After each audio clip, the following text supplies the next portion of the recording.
کۆسار بەینی تۆش باش سڵاو لێوە دوای ڕۆژێکی باش بۆ ئێوە و بۆ هەموو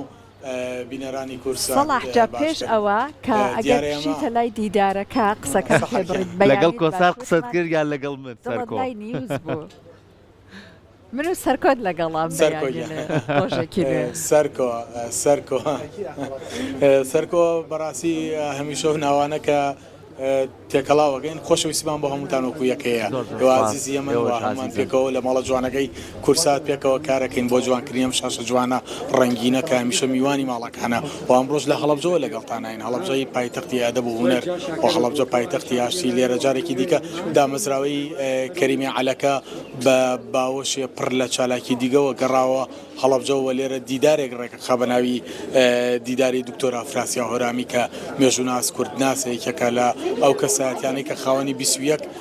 نووسین و بەرهەم و کتێبی تایبەتە بە مێژوو وە کوردناسی و ئەمڕۆ دامەزراوی کەریمی عەلەکەیەوێ لێرە جارێکی دیکە لەسەر جانبە جیاوازەکانی هەورامان ناسی قسە بکاتەوە کۆمەڵێک دەستقاتە سەر کۆمەڵی لایەنی جوانی ناوچەی هەورامان شاخەوان ستێقم لەگەڵدایە کە ئەمەوێ لە زاری خۆیانەوە بزانم شاخەوان بۆ خولی پێنجەمی دیاری هەورامان ناسیتان بە ناوی دکتۆر ئەفراسیانەوە کردووە و کرێ لێرە بڵێن ئەمڕۆ لەم سێ پانێڵەدا کە زیاتر لە 12 توێژینەوە پێشکەشەکرێت بە گشتیەتانەوێت تیش بکەنە سەر چەند لایەنی جوانی هەورامان لە ڕاستی هەوازان هەورامان بەشێکی دانەبراوە لە هەرێمی کوردستان و زمانی هەورامی بەشێکی دەوڵەمەنە لە ئەدەب و فەرەنگ و کولتوری کوردی ئێمە ڕۆمانوێت تیش بخینە سەر ئەو لایەنانەی کە تاسە کەمترین قسەیان لەسەر کراوە ئێوازان ئێمە وڵاتێکین هەمیشە بە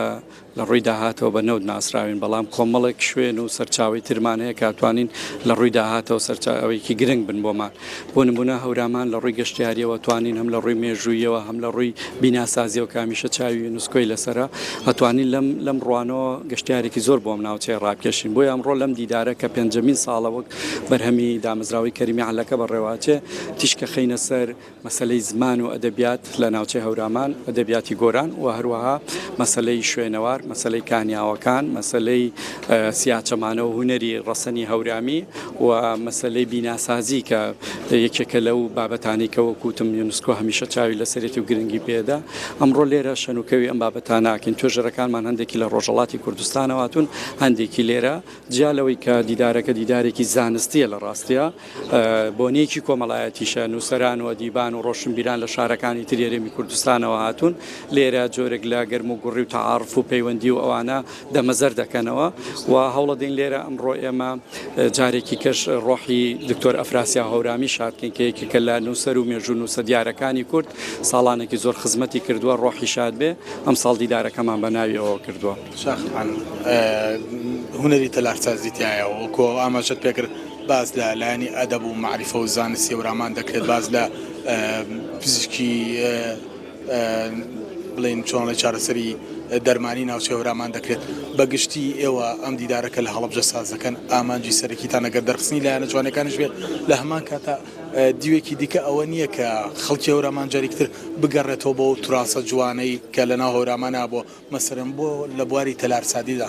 خەڵک لە هەورامان جارێکی دیکە ئەو فۆرمە پێشینەی کە هەورامانی پێناسراوە ئەوە زین و بکاتەوە دیوێکی دیکەی کارەکەتان زیاتر بەم ئاراستەیان گاو نانێ لە ڕاستیایەوە ئازانن هەمیشە هەورامان کە قسەی لەسەر کراوە بەداخەوە بەروبووم و جلوبەرگەکەی ناسێنراوە بۆ نمونە هەورامان بە ناوچەیە کە گوێزی هەیە ناسێنراوە یا جلی شاڵ و ئەوانەی هەیە بەڵام هەورامان هەر ئەوە نییە لە ڕاستی هەورامان مێژوویەکی قوڵیە لە ڕووی زمان و لە ڕووی ئەدەبیاتەوە کوتم لە ڕووی بیناسازیەوە لە ڕووی سەرچاوی گەشتیاریەوە بۆیە گرنگە ئاور لەمانە بدرێتەوە قسەی لەسەر بکرێ گفتوگۆ بکرێ ئێمە لێرە ئەمڕۆ ئامانجمان ئەوەیە لە ڕاستیە ئەم بابەتانە جاریکە بکەینەوە بە قسە و باس هەڵبژاردننی هەڵەبجە وەکو شوێنێک بۆ بەڕێوەچوونی دیدارەکە پەیوەندی بەوەیە کە هەڵەبجە سنتەری کۆکەرەوەی هەموو هەورامەکانەوە دامەزراوی کەریمی عەلەکەش لە ڕاستیایمە پرەنسیپی نەگۆڕمانە کە چالاکیەکان بەرینە قەزا و ناحێ و شارەکانی ترەوە لە سلێمانی کۆ نەبێتەوە یا لە هەولێر لەبەرەوە بەشێکی کەش لە ئامانجەکەمان ئەوەیە کە ئەمڕۆ لێرە میوانێکی زۆرمانێ ناوتە وەڵی مۆنومێنتی شەهیدانی هەڵەبجە کە وەڵێکی سمبولی و پیرۆزە و تعبیرە لە هەموو شەهیدانی کوردستان لە ڕاستە خۆش بێ سەرکەوتوبوون شاخوان بە هیوای کاری باشتر دیارە سەحار سەرکۆ دیدارەکە لە ئێسادا دەست پێ دەکات و سەرەتا ساتێ بەسانە بۆ گیانی پاکشەیدان دواتر چەند وتارێکی تێدایە و فیچەرێکیش دکتۆر ئەفراسیان هەورامانی بە ئامادەبوانی ناو دیدارەکە دەناسێنرێت و دواتر دیدارەکان دەست پێ دەکات. پانێڵەکان 3 پانێڵە و هەر پانێڵێک 3 توێژینەوەی تێدا پێشکەش دەکرێت و قسە دەکرێت لەسەر لایەنی جوانی هەورامان و دەوڵەمەنی ئەو ناوچەیەوە لە هەمان کادا نووسەران وەکو میوانەکەشم ئاماژەی بکرد لەسەر ئاسی ڕۆژهەڵاتی کوردستان و لەسەر ئاسی باشووری کورسان لێرن ئەوانەی کە توێژینەوەکان پێشکەش دەکەن. ئەوانی دیکەش هەر لە جەنابی وەزیری ڕۆشنبیری حکوومەتی یاریمی کوردستانەوە تاوەکو کۆتا بەرپرسی حکومی و حیزبی و ئەکادیمیەکان و کەسانی ئەدیب و نووسەر لێرە بوونیان هەیە کە هەمویان ئامانجیانە ئەمڕۆ زیاتر ئەو خەرمانەی کە هەیەە لە فکر و هۆش و بیریان لەسەر هەورامان و ناوچەی هەورامان زیاتر دەوڵەمەند بکەن و گوێ لە توێژینەوەکان بگرن بۆی بزانن چ لایەنێکی شاراوەی دیکە ئەمڕۆ لێرە لایەنی شاراوەی دیکەی هەورامان ئەمڕۆ لێرە ئاشکرا دەکرێت. ئەوەی کە هەیە ئێستا دیدارەکە دەستی پێکردووەکە دیداری کە خولی پێنجەمی بەناوی دکتۆر ئەفراسیاو هەورامیەوە و دیداری هەورامان ناسیە.